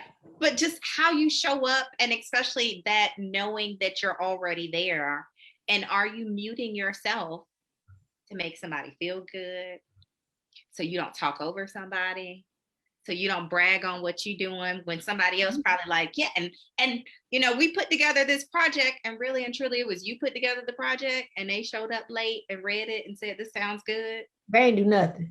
So this sounds good. We should present this to somebody. I love it. I love it. Yes. Somebody said, be you, they'll adjust. They'll adjust. So the women can get my free case study. I have a case study. I need to re-record it, but it's still good. It's called How to Pivot in Your Career and Recession-Proof Your Income Without Getting Another Degree. Stop getting all these degrees. You know, one of my clients said they was offering her a free degree. I was like this, but what is your time worth? Is that going to take away from your family? Girl, leave the degrees alone. You're a grown senior woman. You don't need another degree. Just own your power. Now she happy. She was like, y'all can keep that for free. She was like, it's free. I was like this, but your time. Anyway, it's pivot now. I'm sorry. It's change now with Christy.com. So it's change now with Christy.com. Or if you want to, jump on a call with me to talk about being a client, you can go to speakwithchristy.com, and then it'll take you to my schedule, and then you'll have a short application so we can see if we're a good fit and if I can serve you. And I would love to serve some women that are on this line. I mean, I have the group coaching program, but then I also have a 3-day event coming up. And this is what I love about the group. Because some people are like, oh my God, group coaching. First of all, I ain't coaching no more than 6 women on the line. I ain't coached 200 people. That's one. 2, the group is your introduction to other women who are just like you. Your introduction to other power women who want to become healthy and whole and heal. And once you see that you're not the only one who does what you do, you'll see that you're in good company. It's a mastermind for the most part. And everybody's somebody in this group. I don't talk to people who ain't. You got to be somebody. And actually, you have to just want to be better. And I have a woman who was in the African American Museum in DC on the 5th floor and forgot. She didn't even talk about it. She don't even tell people. She forgot. She was like this. Oh yeah. We were like, she can't even see how she, yep, please. But Claudette, I will send you,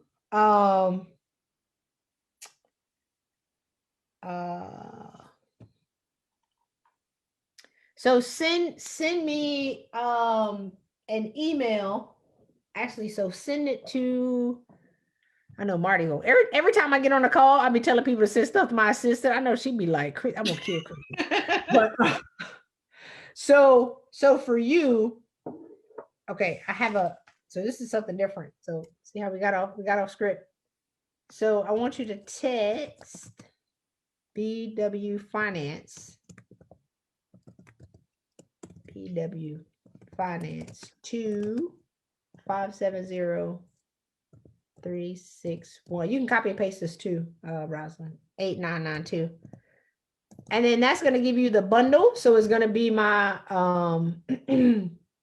finance, Black Women Finance. I spelled it right. 570-361-8992.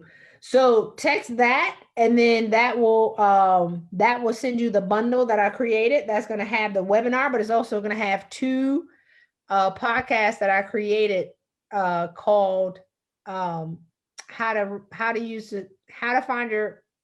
write your resume using your superpower.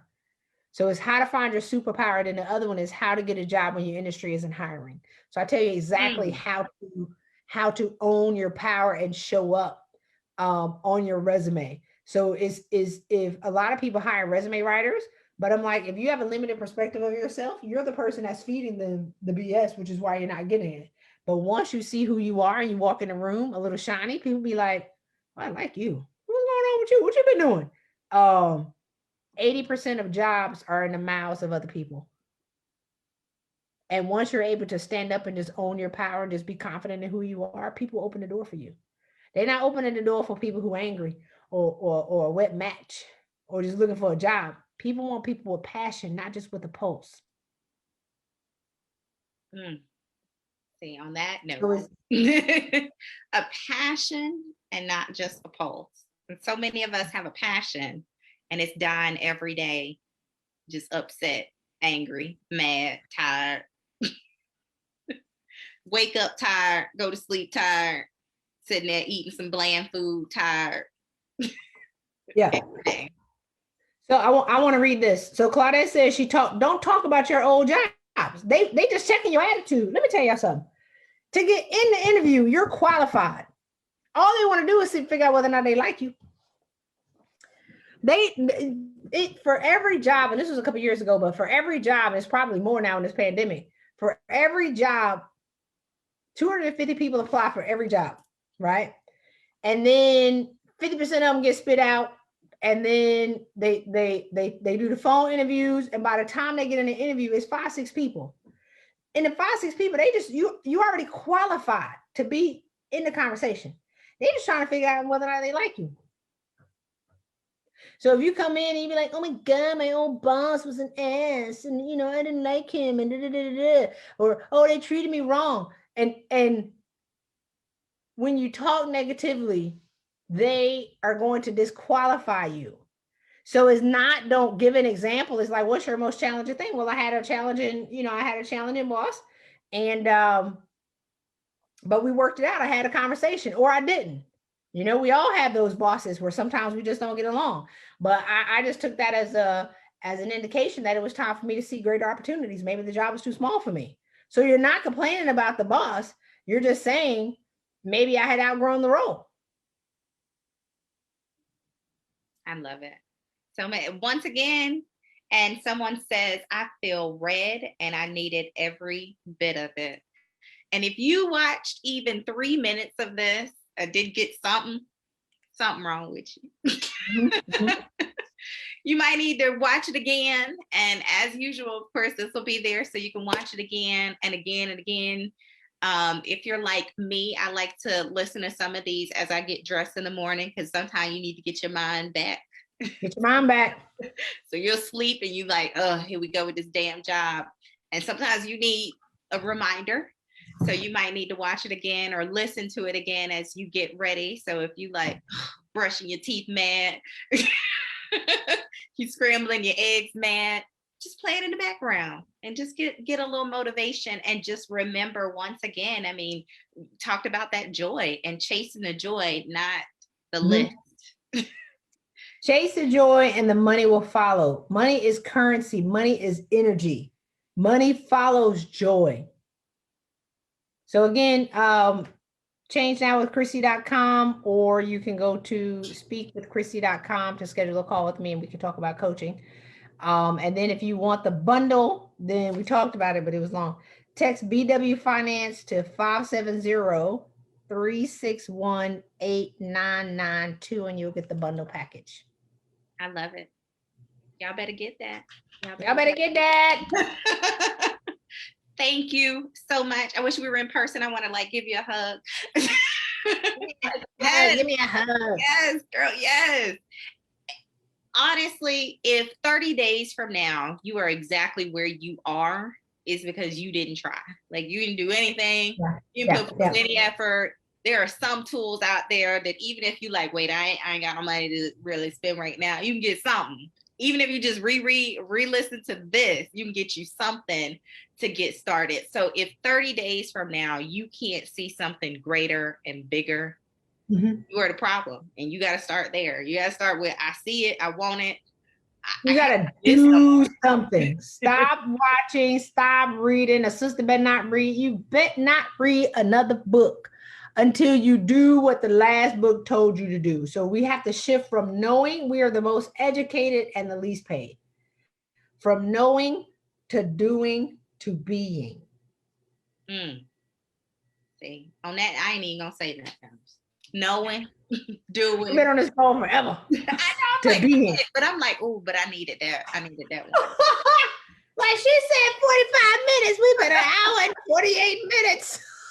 But like, what was that? Good though. I love it. Get all those sticky notes. I'm like, oh, I'm finna get my sticky notes out tonight. Yeah. These all on the bathroom mirror. I got so many gems that I was like, okay, I'm gonna do that one and that one. Yeah, if y'all didn't get something from it, something is wrong. Like, yeah, something. You just ask, ladies. Just ask. Just ask. Most people, when they ask, they bosses be like this. Okay. You never asked. We can't keep insinuating. You just gotta ask. Or expecting that they'll just know you need it, want it, desire it. Becky and Tommy are asking, and they getting it. Mm-hmm. They ain't doing 10% of the work that you're doing, but they getting it because they asking all day long. I love it. I love every second of this. I'm definitely gonna be in the morning playing this in the background, maybe while I'm walking my dog. Talk about log off. I want you all, especially whatever you do, I always love to hear the success. So if you're texting BW Finance at 570-360-8992, tell us about that experience. Tell us about what you get when you get the bundle, when you have the one-on-one. Drop that in there so everybody will know what the experience is. Because honestly, there's a gift. There's a gift out there. And you got to take it. And it'll change your life if you're willing to put just a little bit of effort into it. I think your sister's story, one, is crazy. Two, she was 39, right? Stressed herself into a stroke. And BW, black women, no space.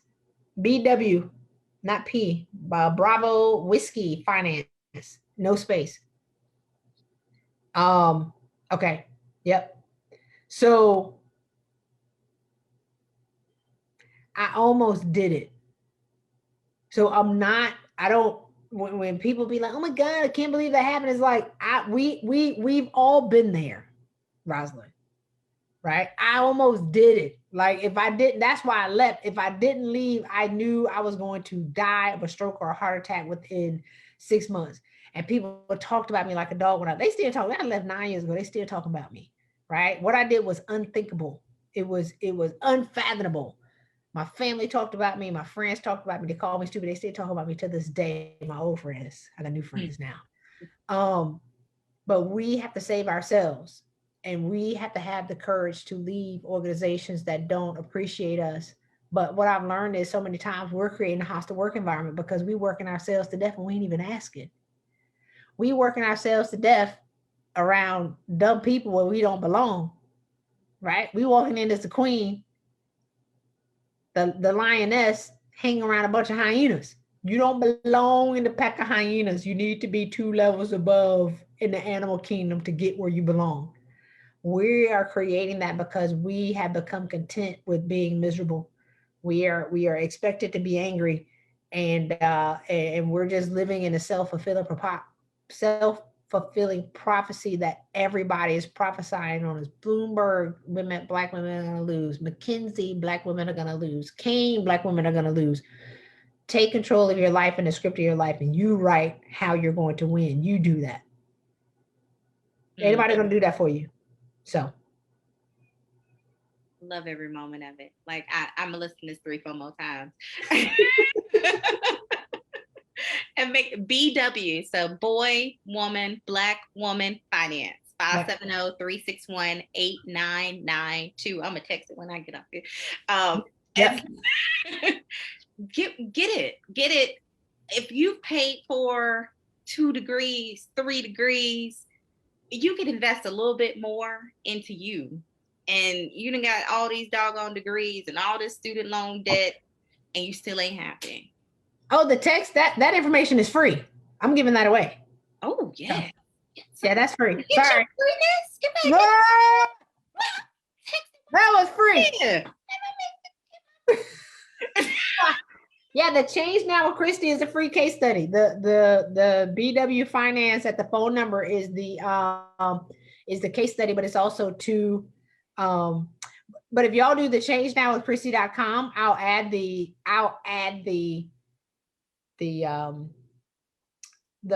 podcast to it just to make it easier.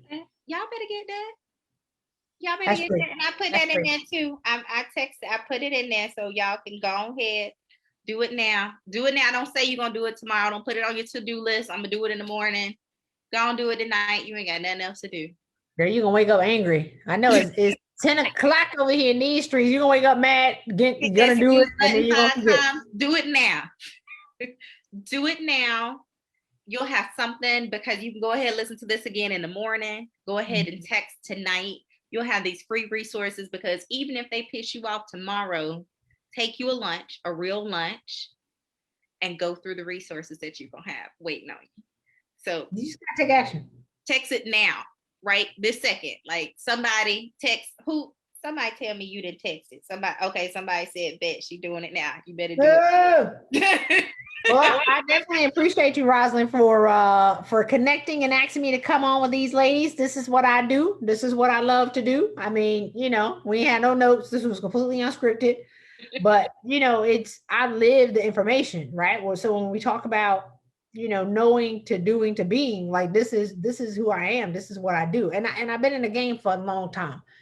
And the reason why I coach women, and I chose to solely coach, and that took a long time for me to be like, I want to coach women, is because we are creating our own barriers. Men don't do that. So women are a little bit more challenging. So if I want a little challenge over here, I'm going to go over here and see where the real need is. We're putting the cardboard in our face talking about a glass ceiling. I said, that's a piece of cardboard. Knock that thing out the way and keep walking. We keep talking about, oh my God, it's a glass ceiling and black women. Like, man, that you put the cardboard in your face. You put it there. Like, knock it down. Then they put it right back. Rosalind, I'd be like this, put that down. They put it right back. Put it down, put it back. So you're in your way. You're in the way. There ain't nobody stopping you. No, if Jeff is entitled, you should be entitled. Christy is entitled. Call me entitled. We get my money.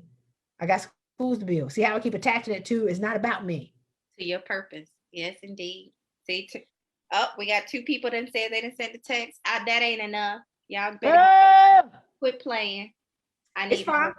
If I only give, I'm not like what Abraham Hicks talks about. I'm not here for everybody, right? Like I'm not for everybody, and I'm okay with that because we're here to serve who we're meant to serve, and I'm okay with that. But I'm giving y'all this information because the goal is if we can become greater for thanks, Tanya. If we can become greater for ourselves, then we can earn an income to be greater for other people. So we keep thinking that, oh, if I'm greater, I'm going to buy another person, I'm going to buy another car. Last year I gave away, or I sold, I didn't give away my money. I sold so much money into people who needed it.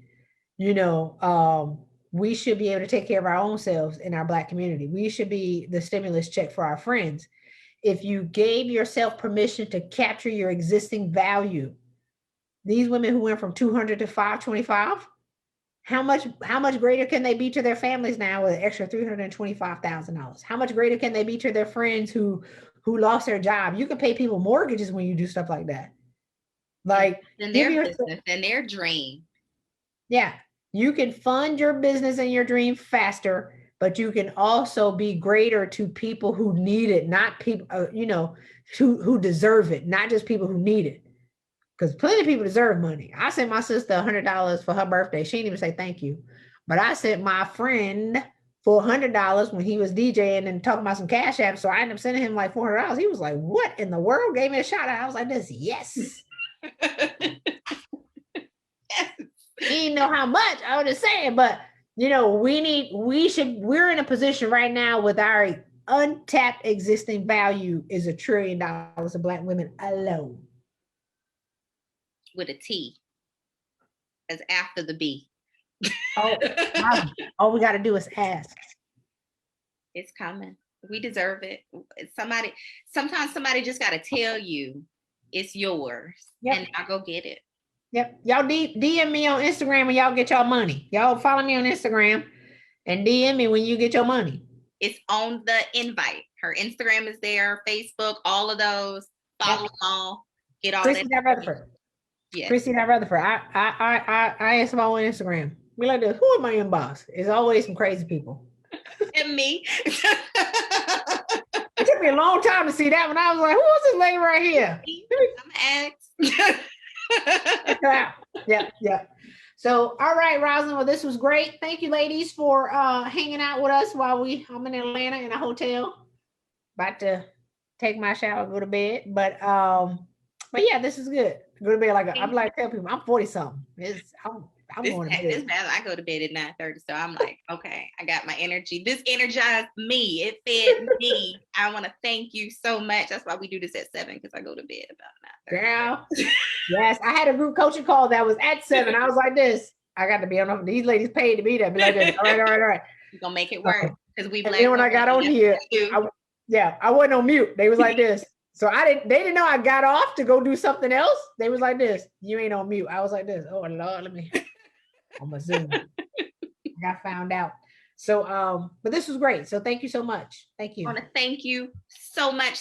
We got a few people said, can't wait, DM you. What's the text information again? I'm going to drop the text information again in here. It's BW Finance, and I'm actually going to pin it to the top. So, who is that asks? If you take a look, it's pinned into the top, and you can go ahead and take a look at that. Yep, there you go. You should see it for the bundle. Yep, Alicia said that's the inspiration that she needed. See, my computer just went to sleep because it's what time. I be like log off at 10 o'clock. We've been going. Thank the ladies for joining us for the marathon. Y'all got a 2-hour class for free. Y'all got a 2-hour class. Love. Thank you so much. Absolutely. Thank you. Absolute pleasure. All right. Thank you, ladies. All right. Take care. Okay. Bye.